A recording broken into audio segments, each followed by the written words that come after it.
The podcast you're about to hear includes the story of a Katzie man named Slumach. Members of the Katzie First Nation have been instrumental in us telling the story properly. We acknowledge that the story of Slumach originates from the ancestral lands of the Katzie people. What you're about to hear, you may find graphic and violent in nature. Listener discretion is advised.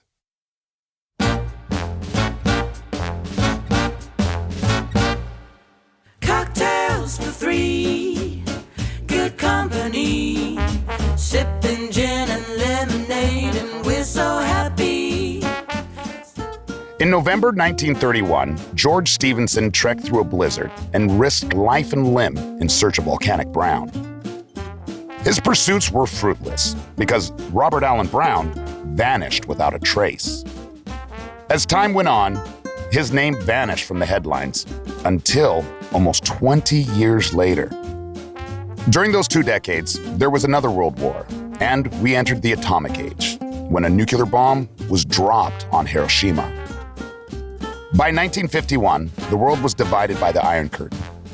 The Cold War had an icy grip that spread via espionage, propaganda, and open conflict.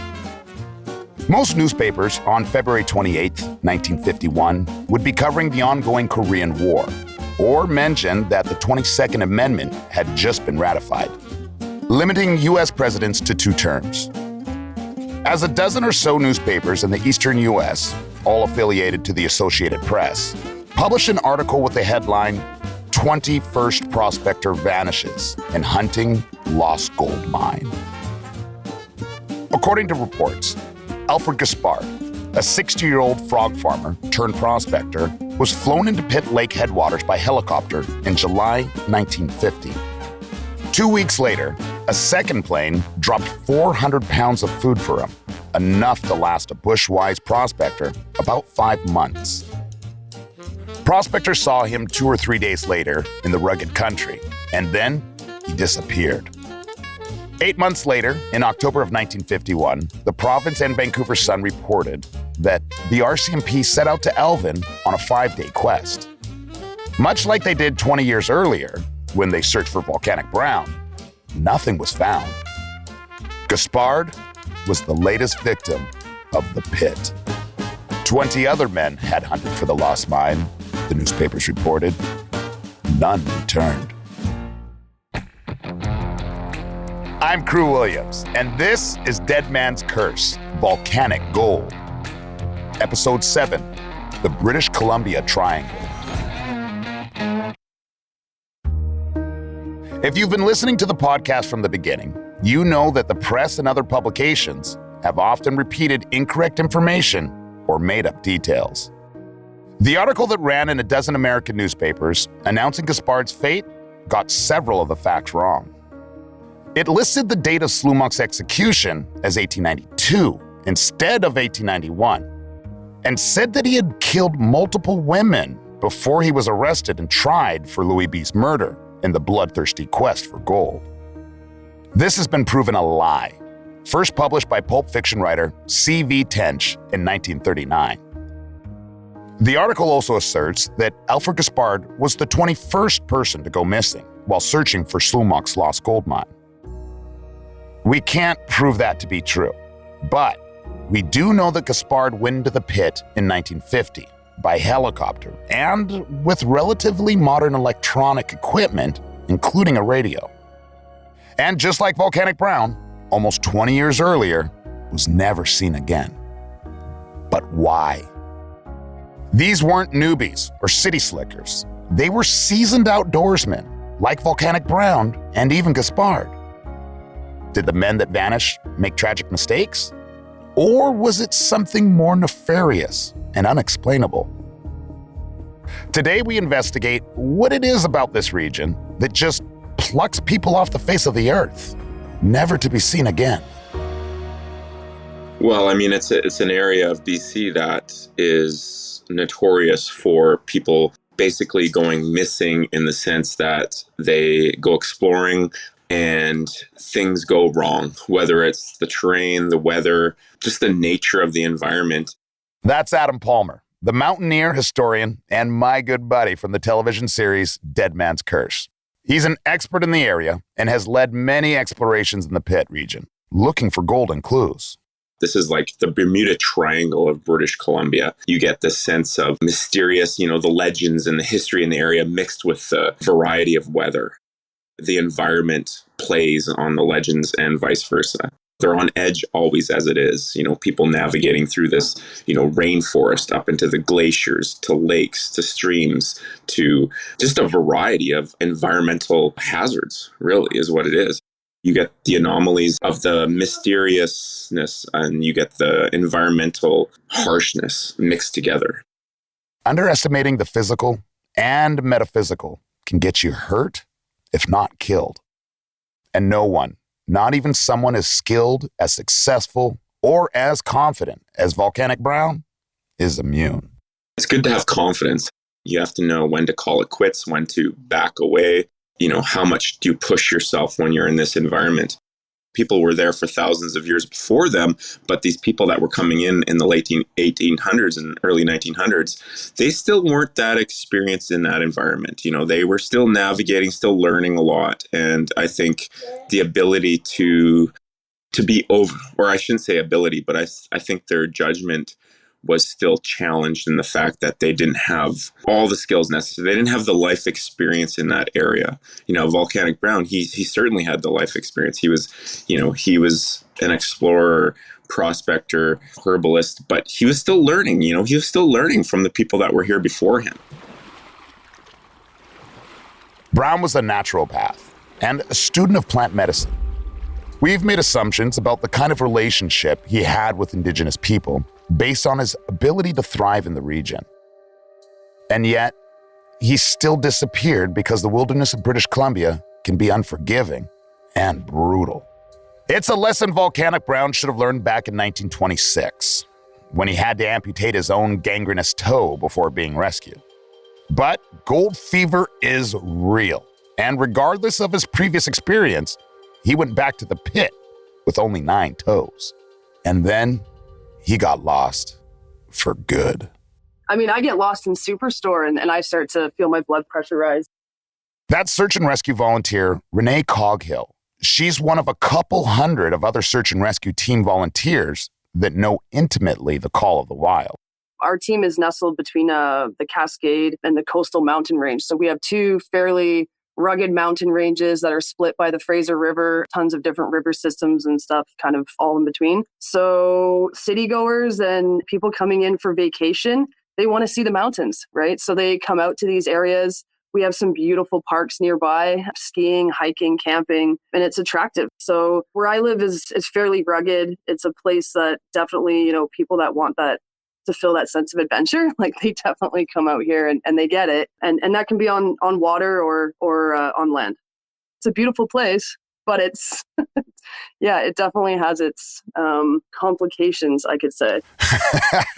Complications is a mild word if I say so myself, because the area can be downright deadly. But it's also inviting and seductive. There's not just treasure, there's adventure to be had too. And that never gets old. I do like trail hiking, but I do like going off trail and seeing what's over the next valley or what's down this creek bed. Or there's a lot of really cool history in British Columbia from, the gold mining days, like prospectors coming up through the Fraser Canyon, up through Harrison, all over the place. And there's a lot of remnants of things left behind, especially with First Nations too. So you can go out in the woods and you have no idea what you'll stumble across. It could be small, rickety remnants of a cabin. There's a lot of old gold mining shafts that are out there. They're actually really dangerous to go around, but people do explore them. And you find all kinds of cool artifacts and stuff, old bottles and little things. So I think it's just sort of that unknown. It's very rugged and there's a lot that just feels like hasn't been explored by humans, sometimes you feel like maybe you're the first person to touch that piece of land. So it's always intriguing. I understand that feeling, to be out there by yourself, feeling like you're the only person in the world discovering new things and feeling like you're Indiana Jones. But there's always something to bring you back.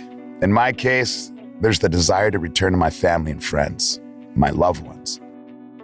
But there's also fear, knowing that people have vanished, and that there are entities and energies up there, and sometimes they let you know very clearly that they're not to be messed with.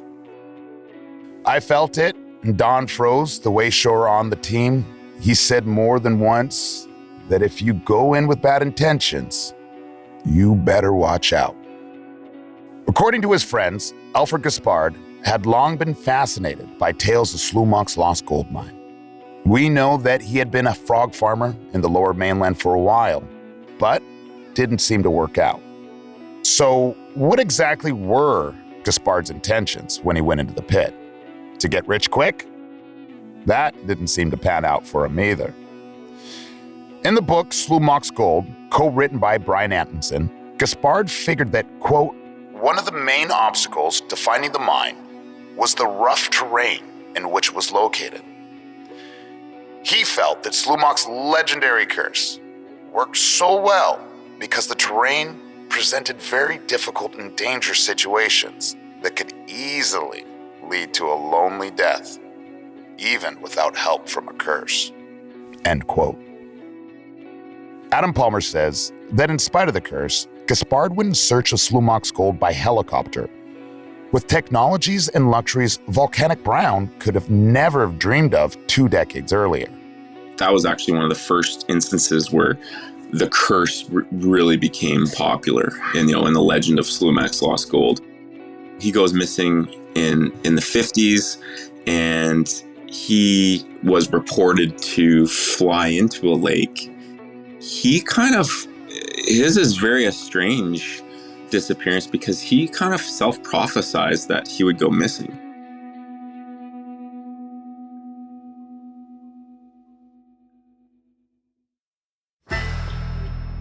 In the fall of 1950, the widower from Langley, which is located about 40 kilometers south of Pitt Lake, was reported missing by friends. Reports state that RCMP Constable John Dowsett of Port Coquitlam and forest guide Stan Zapeski of Pitt Meadows made an aerial search of the upper Pitt region, but snowfall had covered up any easily identifiable clues Gaspard may have left. In June 1951, almost a year after Gaspard was last seen alive, the snow had melted from the mountains, but the trail was covered in heavy foliage. It wasn't until October 1951, when the leaves had fallen, that Dowsett and Zapeski finally started out first by boat to the head of Pitt Lake, then struck into the mountains on foot. They carried 40-pound packs that contained no more than their sleeping bags, an axe, a rifle, 2 metal buckets for cooking, and what they call billy pots, and a ration of beans. They had expected to be gone for 2 weeks. The province newspaper out of Vancouver reported that Gaspard had a premonition that he would become a part of the legend, and left a note saying, quote, by the time you read this, I will have passed to the great beyond. That note had been left with his friends, and was only opened in February, when he was finally confirmed to have vanished. He was aware that the terrain that he was going into was dangerous and mysterious, and his disappearance is unique as well because no traces of him were ever found. Zapeski's account of their attempts to find Gaspard in the foreboding wilderness are as haunting as Adam has explained. The province newspaper shared that quote, it's grim, tough country. To get through the canyon, we had to walk like goats along the side of the rock. It was a sheer drop of 40 feet to the river. So far down, our eyes couldn't focus on the waters. Once through the canyon, we walked along a hillside about 2,500 yards, and then along sandbars and flats for 5 miles, through blueberry tangles and under windfalls and matted brush. This was the general vicinity where Gaspard had the helicopter take him.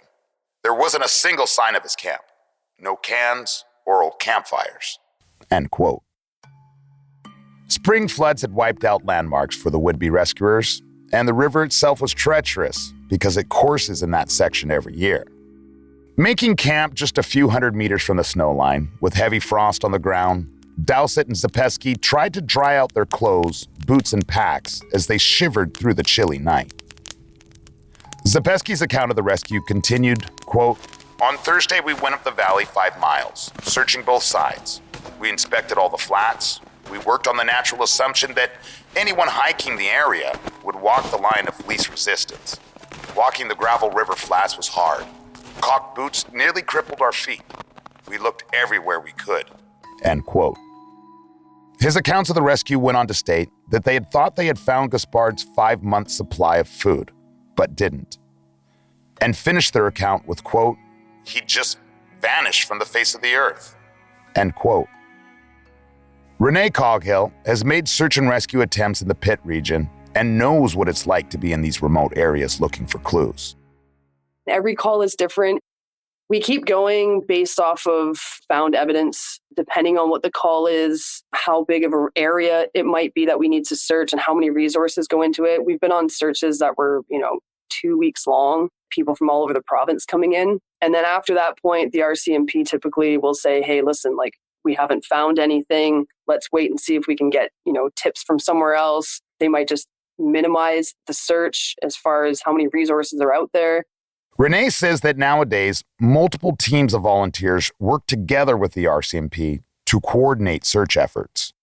This is much different than it was in the time of Brown and Gaspard's disappearances, when an RCMP constable and a field guide would search for missing people. The one constant that remains is that the RCMP decide when to give up the search. For the most part, it's hard when it does finally get called off. Because definitely as members, we want to just keep searching. We want to, check an extra area, or you kind of want to go back and review things. But there is a lot that goes into it, and we definitely cover the ground that needs to get covered. And sometimes even, officially the calls or the searches are called off. But I know for sure there's the odd members that'll still go out to some areas on their days off and hike a trail and just, want to see if there's still something maybe left behind, or, maybe you'll come across something. But yeah, it's usually just based on the amount of time and resource, and then on evidence that we're finding or not finding. Adam Palmer says that when you compare the 2 searches for Volcanic Brown, which both lasted 2 full weeks and happened within days of Brown's reported disappearance, the search of Alfred Gaspard didn't start in earnest until months after he went missing. This case was very weird because there wasn't a lot of effort, it seemed like, that went into looking for this guy. Weirder still is that the ground search only lasted 5 days. Field guide Zapesky told the province newspaper, quote, that country's grown up so bad, it's 2 times worse than it was 2 years ago. If we had stayed in 2 months, our luck wouldn't have been any better. I wouldn't go back in for $50 a day, end quote. 1 year and 5 days after Gaspard's disappearance, the search was called off. So, whatever happened to Alfred Gaspard? Adam thinks the clues might lie in the river.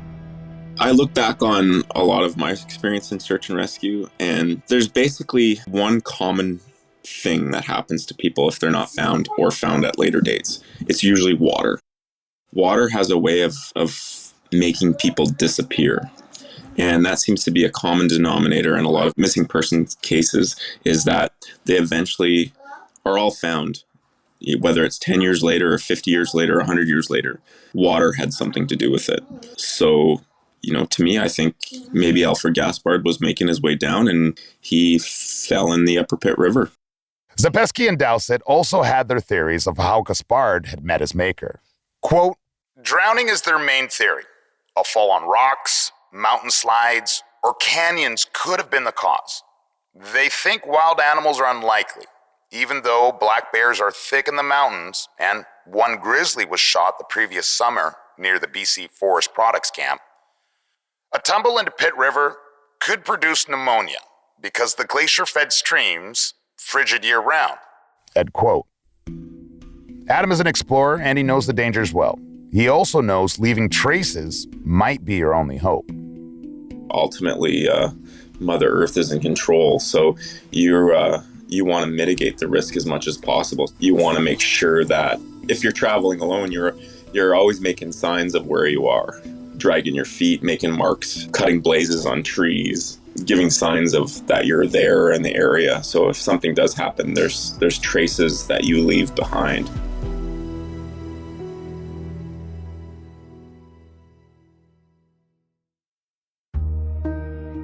Alfred Gaspard disappeared without a trace.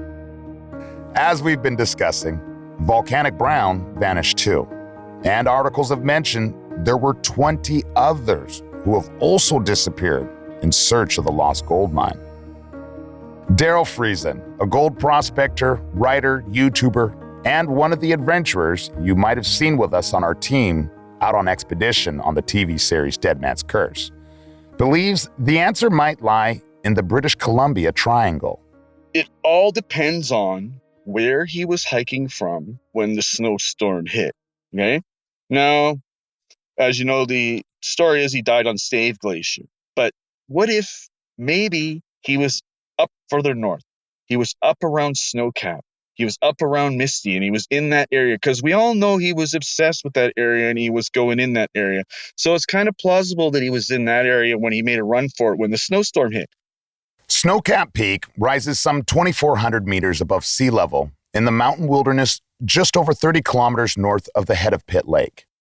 Volcanic's tent was found at the foot of Misty ice fields in Stave Glacier, both within a day's hiking distance from Snowcap.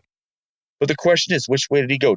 If I was to bet on how he got out of there, is he fled down Snowcap from the Misty ice fields up in that area where he was working, where he had his obsession, where he was finding something, be it platinum or aluminum. He was looking for aluminum, believe it or not. Thought that the largest deposit of aluminum in the world was up in those mountains too. It's another side Volcanic Brown tangent. But anyway, came out and tried to come out through Snowcap because of an easier, flatter, and it goes into Harrison. And he would have wanted to drop down low fast, okay? Because he's in a snowstorm, right? So he doesn't want to stay up top. So he's going to drop down as fast as he could. And if he's in that area, that's where he could have dropped down into, tried to get out of there. I'd bet on that. These peaks are located in the Interior Plateau, which comprises a large region of the interior British Columbia and lies between the Caribou and Monashee Mountains on the east and the Hazelton Mountains, Coast Mountains, and Cascade Range on the west. In 2019, American author David Paulides discovered a similar pattern of disappearances in the region, resulting in the emergence of the, quote, British Columbia Triangle theory. Taylor Starr is Slumach's descendant, connected through her grandmother to Katzie First Nation. She's the true seeker on the team, and she has a much different theory of what happened to Volcanic Brown. I honestly think that Volcanic Brown staged his own death, that he is not lost somewhere up in these mountains here, that he is back in some big city and sort of changed his name. He's an entrepreneur, he's a smart man, and he had all these other gold mining operations going on, the copper mine as well. And he was not dumb. Like, he knew how to take care of his toes when they got frostbitten. It's just one of those things where I truly feel that he staged his own death to sneak away with the gold that he found because he didn't want anybody else to know, or he didn't want the government to know. He would have to go under the radar for a long time before he can come back out in civilization. But I truly believe that he may have stayed in a small town for many years and then went back to the big city like San Francisco or maybe in Vancouver and did what he wanted with his fortunes. That's what I think. Adam Palmer, however, thinks there's a pseudo-scientific reason for Brown's disappearance in 1931. If you believe in the theory of ley lines and earth energies. There's a lot of anomalies that occur within certain areas of the earth, magnetic fields, areas that see more storms, more electricity than others. There's a growing trend to explain this through energy lines and vortexes that actually exist on Earth in the physical realm. Will that ever be proven in our lifetime? Who knows? But have people experienced this energy? I think a lot of people are more susceptible to experience the energy, to be aware of it. And also, some people may stumble upon it by accident. There's a theory that big important monuments, think Stonehenge and pyramids of Giza, are all running on a kind of energy highway that connects them. It caught fire in the 1920s when Alfred Watkins, a photographer and amateur archaeologist, noticed straight lines that connected ancient sites in the United Kingdom.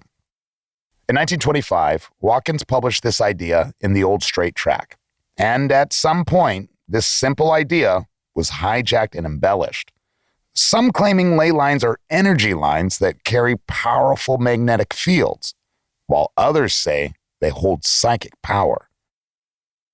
It may sound like science fiction, but scientists at the European Organization for Nuclear Research, one of the world's largest and most respected centers for scientific research, are looking into theories based on the many worlds interpretation and looking into whether other dimensions actually exist. There's top leading scientists in the world that can say that this interdimensional realm could possibly exist. Whether we can tap into that in human form, no, but they can do scientific experiments where these things can be proven, like string theory and all the rest of this. Would this mean that Volcanic Brown slipped into another dimension? When his camp was found, it was as if he had left immediately. Everything was still there in place. They describe his guns still being in place, cooking utensils, his camp. It was left as if he just kind of disappeared, vanished into thin air. So Volcanic Brown, I mean, the only thing that's going to prove that he's not in another dimension is if he's found. So till then, he's in another dimension.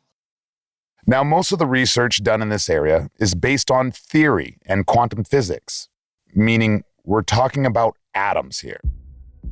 But Sean Carroll, a theoretical physicist at the California Institute of Technology, authored a book on the many worlds theory titled Something Deeply Hidden, which looks at how every fundamental event has multiple possible outcomes, splitting the world into alternate realities.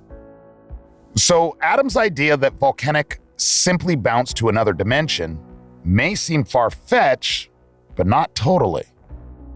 Regardless, until the theory is proven and tested, we'll be left wondering, what happened to those who got lost in the bush and vanished?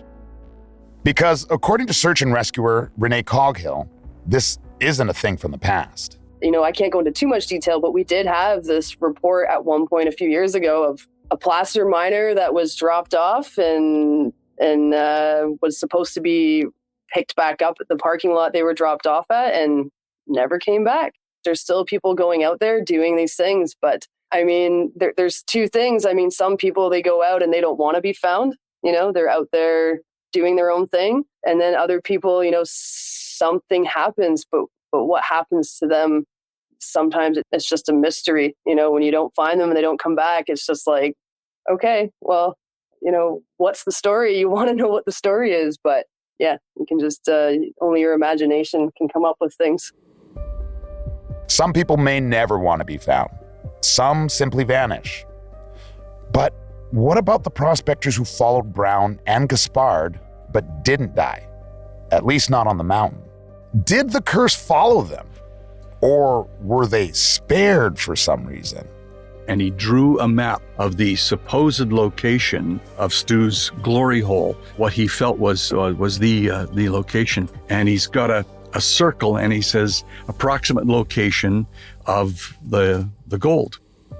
And if so, why did they still cling to the desperate hope of finding Slumach's lost gold mine? There was actually gold there, and also maybe that there was something real in this legend. It wasn't just, a fantasy. This gold was real. That's next time on Dead Man's Curse, Volcanic Gold. Thank you for joining me, and special thanks to Adam Palmer, Renee Coghill, and Daryl Friesen for their work in this episode. Dead Man's Curse is hosted by myself, Kru Williams, and written by Ernest White II and Dila Velasquez. Our producers are Dila Velasquez and Jessica Young. Audio producers are Rosalind Kufor and Rob Johnston. Sound design by Rob Johnston. Our associate producer and Indigenous cultural and heritage consultant is Gail Starr. Our executive producers are Chris Duncombe, Ernest White II, Michael Francis, Kru Williams, Tim Hardy, and David Way. Dead Man's Curse is a production of Curious Cast, podcast for curious minds, and Great Pacific Media. For more information on this episode, follow us on social media, check out our website, and check out our show notes for additional information. Thanks so much for listening. We'll see you next time on Dead Man's Curse, Volcanic Gold.